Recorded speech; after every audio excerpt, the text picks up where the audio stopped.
What I'm about to share happened to me 10 years ago. Even though so much time has passed, the horror of that night is still deeply etched in my memory. I doubt I will ever forget it.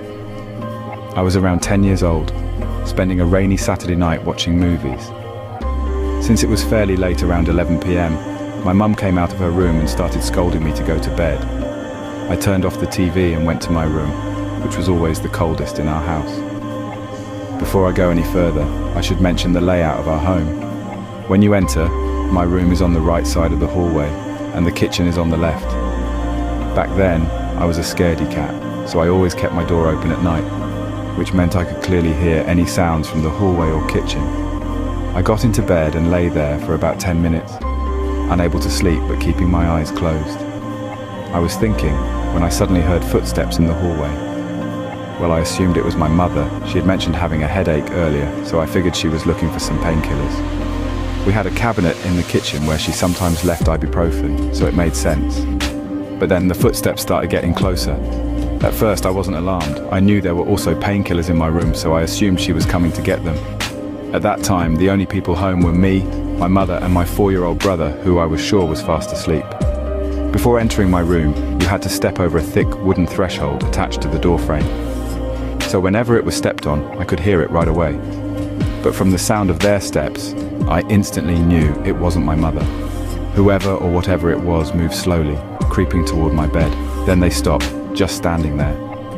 I held my breath, trying to stay as still as possible, pretending to be asleep while internally panicking. Something felt deeply wrong, and my gut told me not to open my eyes. Then, just as suddenly as they had come in, they started walking away. I honestly felt relived. Too soon though, because just as I let out a breath, the footsteps rushed back, fast. They stopped again, right next to my bed. At that point, I started praying, begging to make it through the night, to not have a heart attack from sheer terror. Then, the thing started moving again, but not leaving.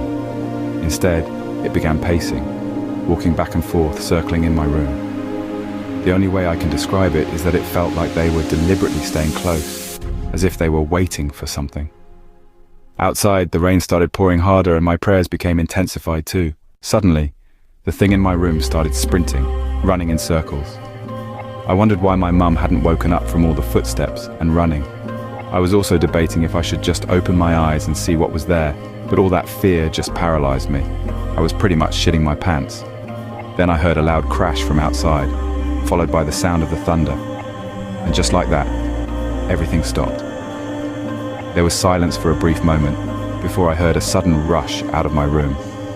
Then what sounded like plates shattering in the kitchen. A few seconds later, I heard the front door being yanked open, and then absolutely nothing. I lay there, frozen in fear, unable to move, too terrified to open my eyes. I don't even remember when I finally fell asleep. The next morning, I woke up around 6. I rushed to the kitchen, but everything was normal except for one thing. The front door was wide open.